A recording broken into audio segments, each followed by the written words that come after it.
Bonjour, vous écoutez Stand Up Story, la toute nouvelle émission qui vous fera aimer le stand-up, du moins je l'espère. Je suis Flora et nous avons l'honneur d'accueillir pour cet épisode Sébastien. Bonjour Sébastien, comment vas-tu ? Eh bien, bonjour tout le monde. Bonjour Flora, bonjour Alexis.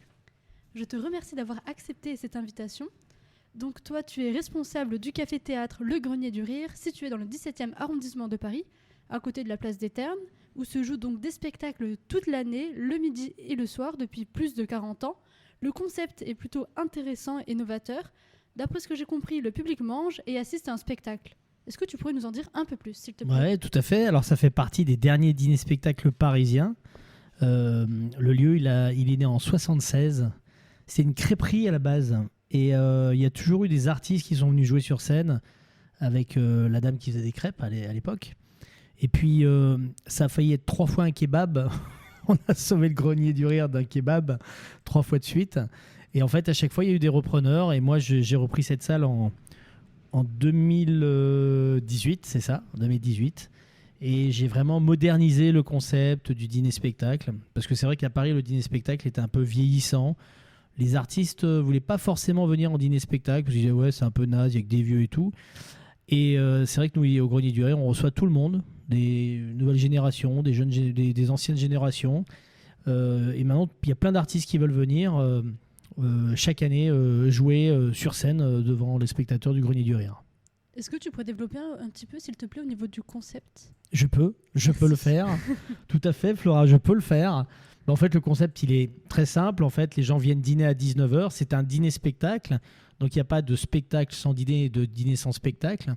Le modèle économique pour pouvoir payer tout le monde, c'est ça. Parce que chez nous, les artistes sont payés.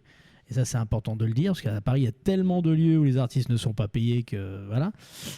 Donc, vous venez à 19h pour le repas. Et ensuite, à 21h, il y a le spectacle avec 1h30 d'artistes, que des humoristes, magiciens.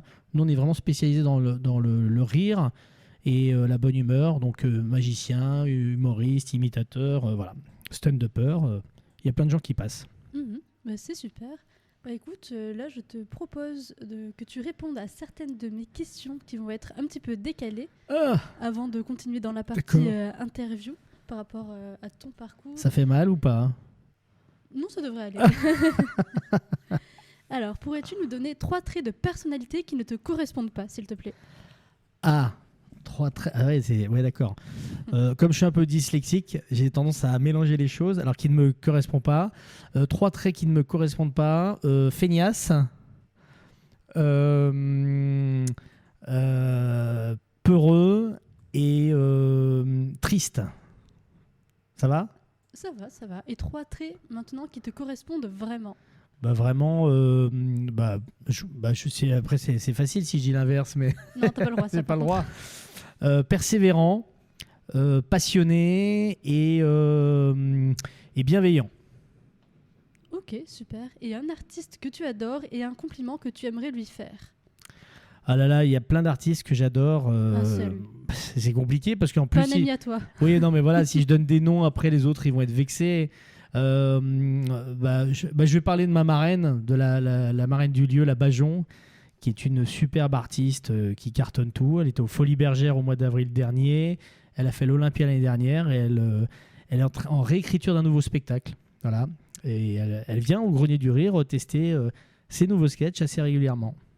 Oui, d'après ce que j'ai vu, c'était vraiment une habituée. Ah oui, c'est une habituée. Il y a un compliment que tu aimerais lui faire, alors tu n'as pas répondu à cette deuxième question. Un compliment. Bah écoute, j'ai envie de lui dire qu'elle est top et qu'elle continue dans cette lignée-là, qu'elle reste du côté, on va dire, un peu politiquement incorrect de la chose et qu'elle ne rentre pas dans le moule, et elle le sait. On a discuté qu'elle ne rentre pas dans le moule de tout ce que tout le monde fait et elle est vraiment superbe. C'est vrai qu'elle a un style bien à elle et c'est super. Donc tu tiens le café-théâtre Le Grenier du Rire, mais tu es aussi comédien. Peux-tu nous raconter comment tu en es arrivé là, s'il te plaît ? Ouh là là, c'est un long parcours. Je suis savoyard, moi je ne suis pas parisien. Et j'ai démarré sur les planches à Aix-les-Bains d'un théâtre qui s'appelle le Théâtre du Casino Grand Cercle, qui est un théâtre de 800 places. Donc ce qui est génial, c'est que j'ai démarré mes premières scènes devant 800 personnes. En général, quand tu démarres souvent devant 10, voire 2, voire personne. Et moi, j'ai eu cette chance de jouer dans une petite compagnie à Aix-les-Bains. Et puis après, j'ai monté ma propre compagnie en 93.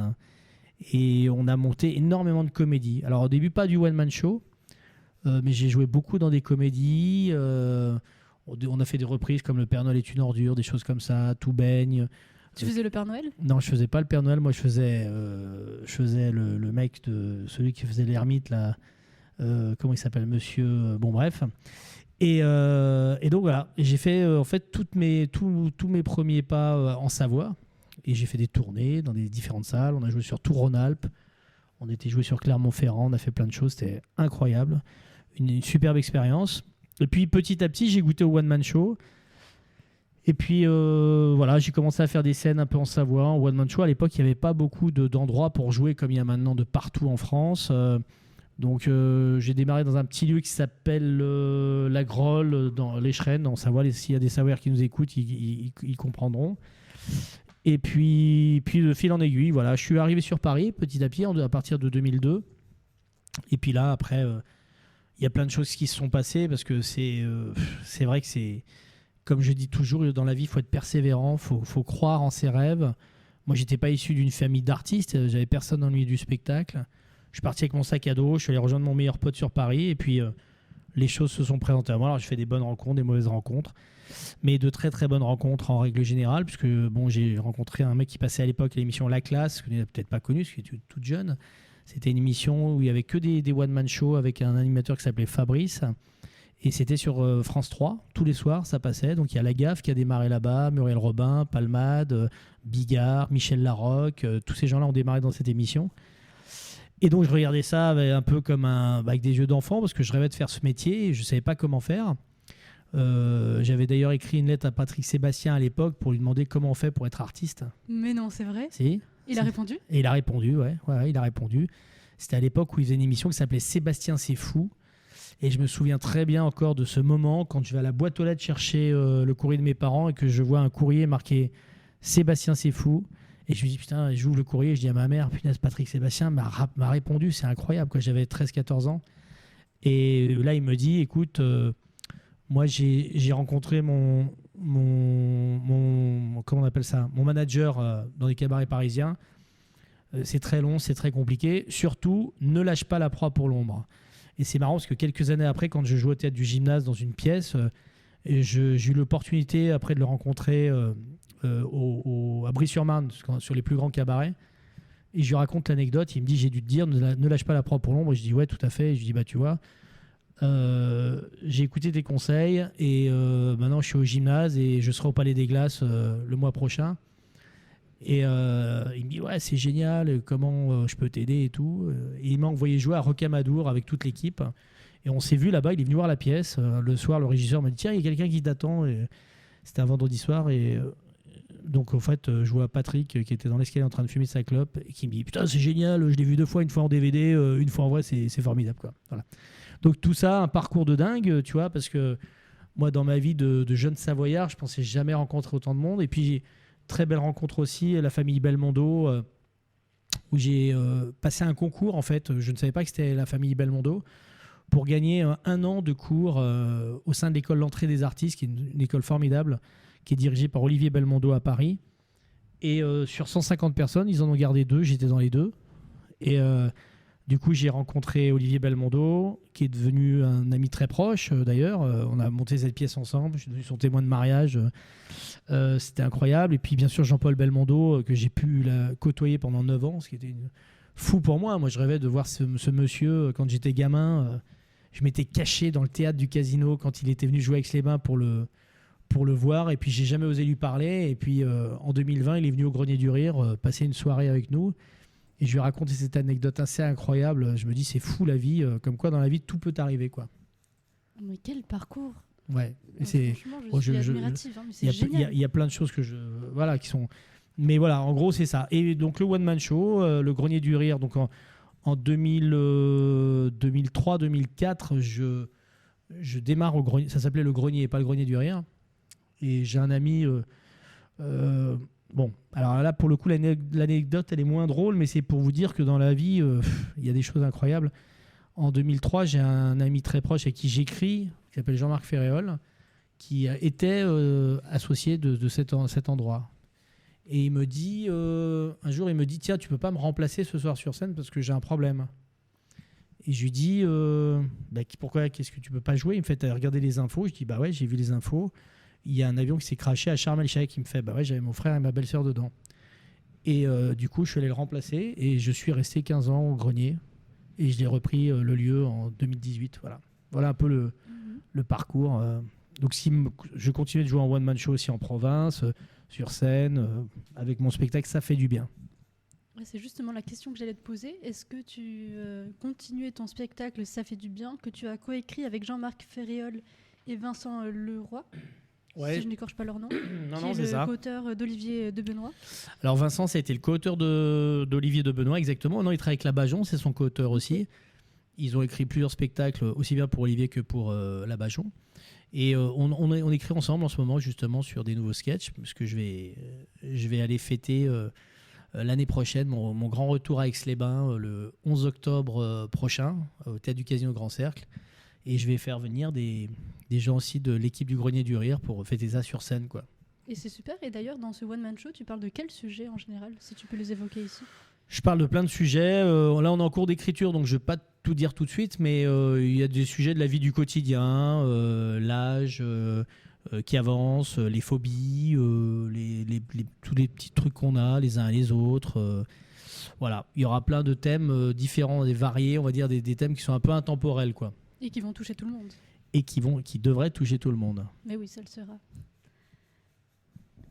Et sinon, pour en revenir un petit peu au Grenier du Rire, donc comment t'es venue l'idée de ce café-théâtre? Enfin, pourquoi tu t'es pas orienté plutôt vers un comedy club? Parce que t'as expliqué un petit peu donc, comment t'en es arrivé là, mais pourquoi tu t'es pas dit tiens, je vais plutôt aller dans ce sens plutôt qu'un autre? Tout simplement parce que le modèle économique du lieu, en fait, c'est du dîner-spectacle et on peut pas vivre sans dîner. Pourquoi ce concept-là? Parce que en fait, les spectateurs qui viennent au Grenier du Rire, ils viennent vivre une expérience, ils viennent pas voir un artiste en question, comme quand on va, je dis n'importe quoi, dans n'importe quelle salle, au gymnase, au point-virgule, au blanc, enfin anciennement les blancs manteaux c'est fini maintenant, mais dans toutes ces salles de spectacle, les gens ils viennent vivre une expérience et découvrir plusieurs artistes. Et le problème des comédie clubs, c'est bien, mais la plupart des comédie clubs, comme je le disais tout à l'heure, ne payent pas les artistes. Alors, c'est vrai que quand on démarre, c'est normal qu'on ne soit pas payé parce qu'on fait ses armes. Moi-même, au Grenier du Rire, j'ai énormément d'artistes qui passent, de jeunes talents. D'ailleurs, on a organisé, je ne sais pas si on en parlera tout à l'heure, des Olympiades du Rire. Mais j'ai créé ce festival qui permet de faire découvrir des nouveaux talents du rire. Moi, le concept, c'est simple, c'est que j'ai besoin de voir 30-40 minutes d'un artiste qui soit efficace. Et les conditions sont très claires. L'artiste n'est pas payé, il n'y a pas de chapeau, il n'y a rien, sauf qu'il vient en laboratoire pour roder son spectacle. Je lui donne accès à la scène pour roder, pour tester. Et puis quand il ou elle sont prêts, eh bien là, ils sont cachetonnés, quoi. Voilà. Et c'est vrai que c'est pour ça que je suis resté... Parce que les comédie clubs, il y en a de partout, hein, on voit bien, il y en a de partout en France, ça pousse.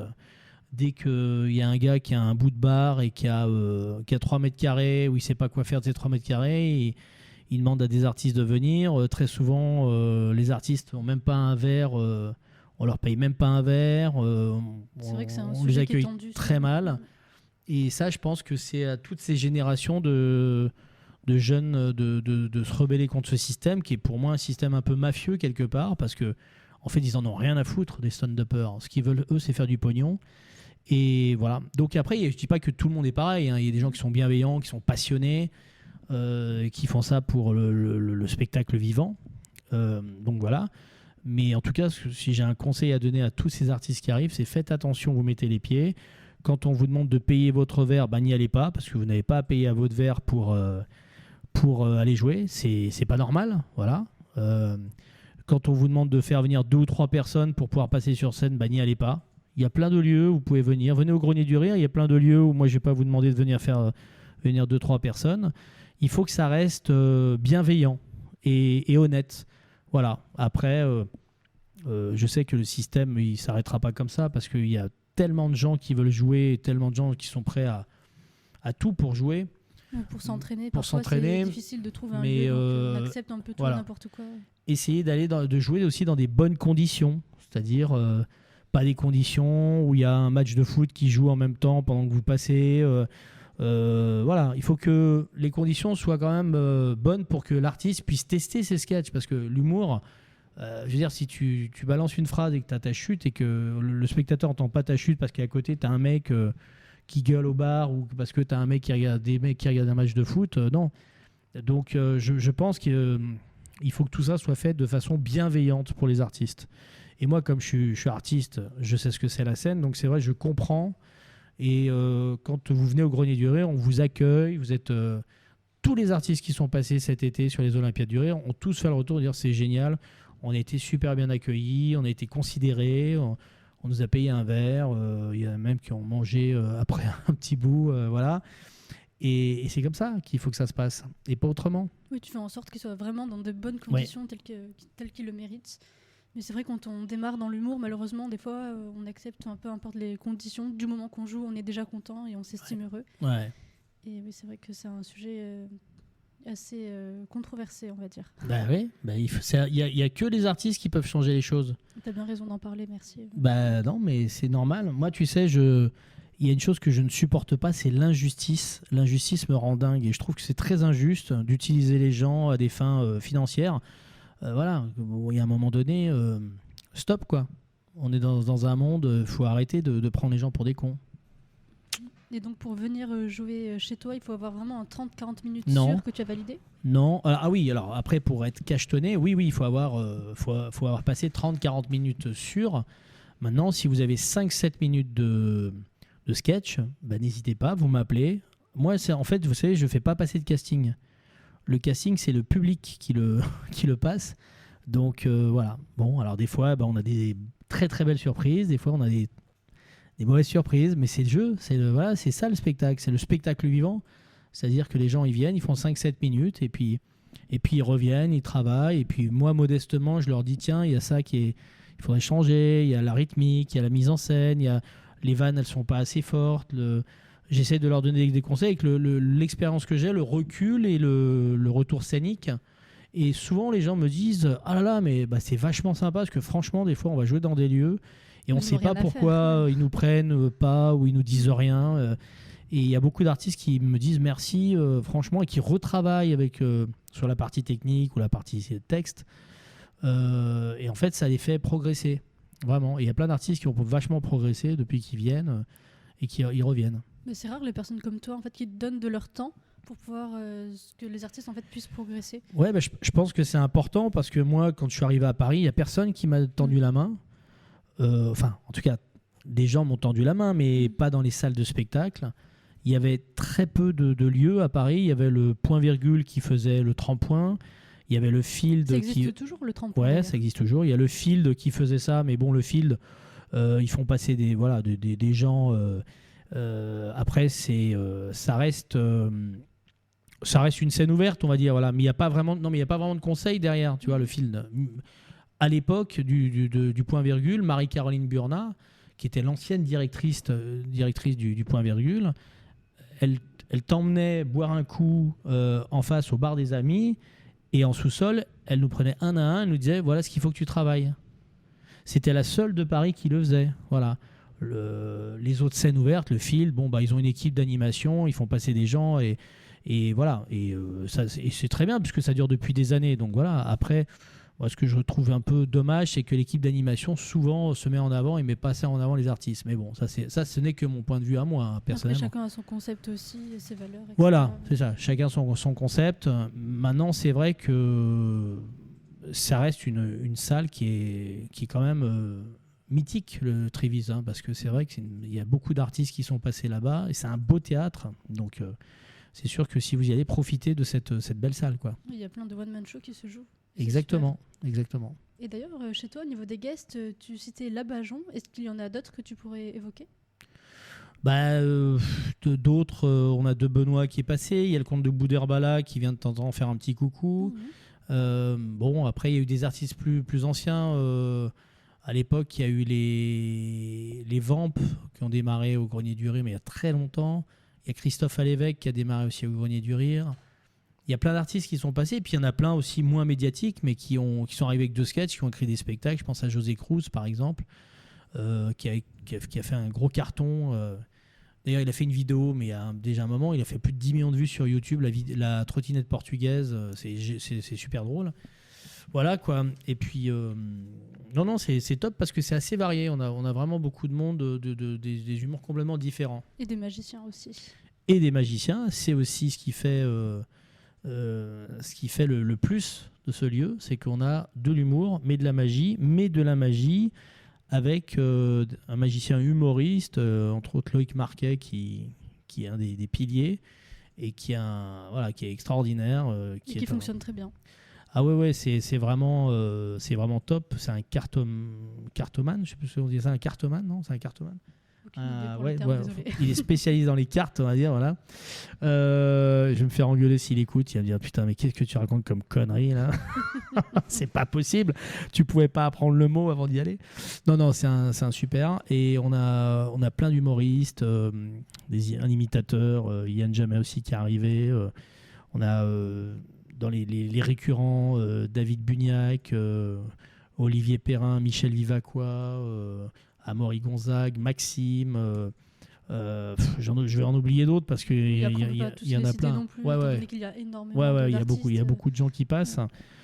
Voilà, mais en tout cas, c'est vraiment une bonne ambiance, très, très conviviale, très bienveillante.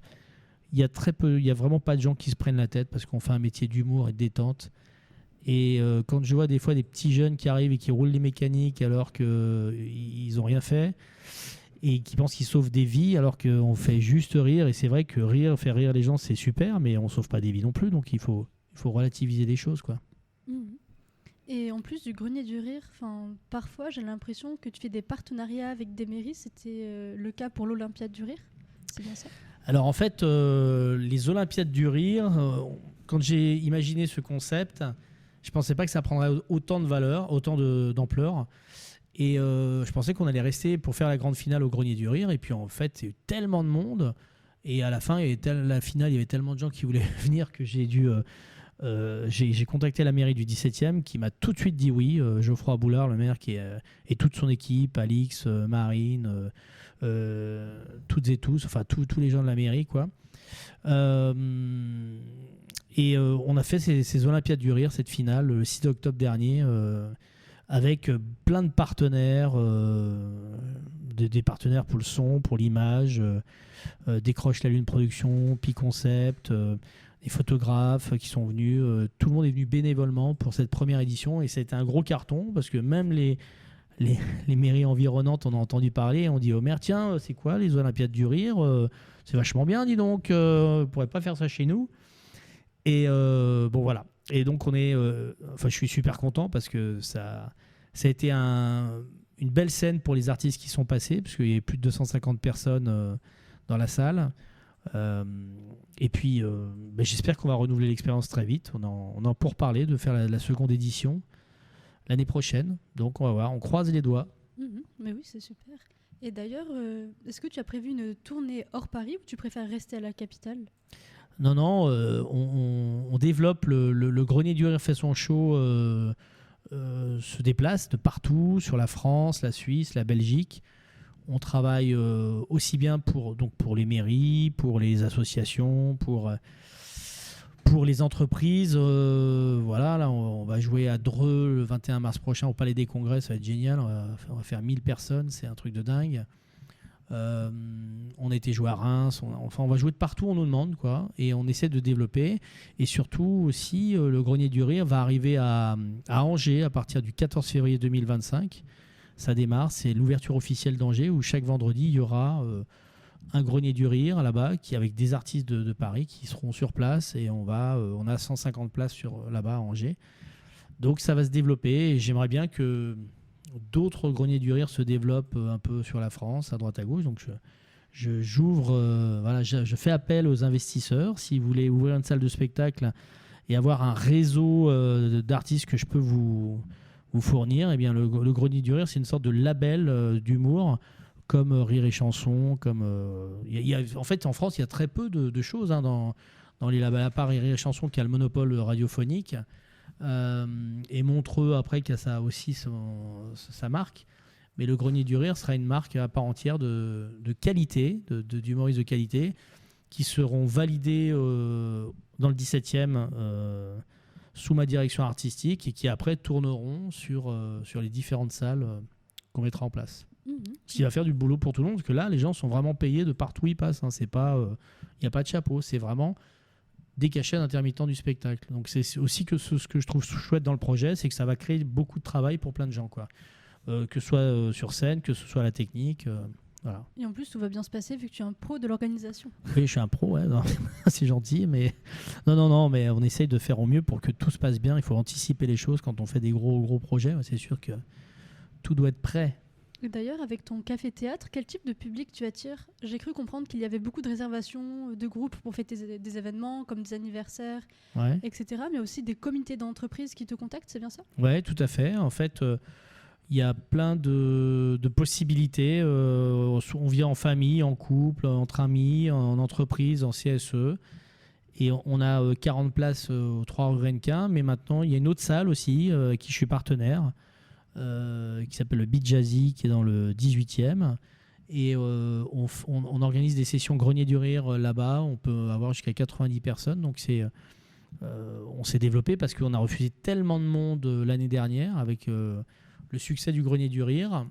Et puis c'est vrai qu'on fait partie des mieux notés maintenant sur Paris, sur les avis Google, sur tout ça. Et parce que les artistes sont vraiment de qualité, ce sont vraiment des performeurs, quoi. Et tu réserves à chaque fois un très bon accueil à tout le monde. Exactement. Côté public comme ah invité. Oui, tout le monde. Ah non, mais c'est très important. L'accueil, c'est... moi, j'ai fait, avant d'être comédien, d'être intermittent, j'ai fait beaucoup de commercial et de toute façon, dans toute entreprise, que ce soit pour le spectacle, pour une épicerie, pour un garage, pour n'importe quoi, 80% des gens reviennent parce qu'ils sont bien accueillis. Et 80% des gens viendront dans ton établissement, même s'ils doivent payer un peu plus cher, parce qu'ils sont bien accueillis. Donc l'accueil, c'est numéro 1 pour tout le monde, que ce soit pour les artistes ou pour le public. Ben, génial. Écoute, est-ce que tu pourrais nous donner ton meilleur souvenir de scène, s'il te plaît, rapidement ? Mon meilleur souvenir de scène au théâtre ou en one-man show ? One-man show. En one-man show. Mon meilleur souvenir de scène, écoute, le meilleur souvenir, après tu vas me poser une question sur le moins bon souvenir ou pas ? On n'aura pas le temps malheureusement pour le pire souvenir, donc je ne vais pas pouvoir te piéger. Ah merde, pardon, zut. Quel dommage. Non, mon meilleur souvenir de scène, je sais pas, il y en a tellement. En fait, je crois que ce qui est incroyable dans le spectacle vivant, c'est que chaque soir c'est différent. Et chaque soir, tu as des surprises, et chaque soir, tu as des plus. Surtout en café-théâtre, les gens sont hyper dans l'interactivité et tout. Donc, c'est un bonheur et c'est une joie de chaque soir de remonter sur scène. Et tu remets chaque soir les choses en. Si tu cartonnes la veille, tu remontes le lendemain avec une idée de te dire est-ce que ça va cartonner avec le track, avec tout ça. Donc je crois, peut-être que mon meilleur souvenir de scène, ça a été ma première scène à l'âge de 13 ans, où j'ai découvert ce qu'était la scène dans un palais des congrès à Aix-les-Bains. Il y avait 1300 personnes. La plus marquante. Et oui, et ça m'a beaucoup marqué. Et c'est là où a été le déclic, où je me suis dit, je veux faire ce métier. Parce que tu as tellement de sensations, d'émotions avant, pendant, après, qu'en fait, ça a été une révélation. Et ce qui a fait que j'en suis là aujourd'hui.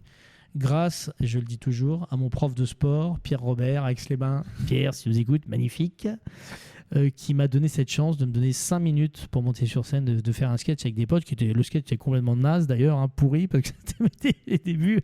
Mais par contre, j'ai eu cette sensation incroyable de pouvoir jouer devant 1300 personnes. Et ça, je pense que ça restera gravé à jamais. Le Grenier du Rire est ouvert tous les jours, le cadre est convivial, il y a des formules différentes, la programmation change tout le temps.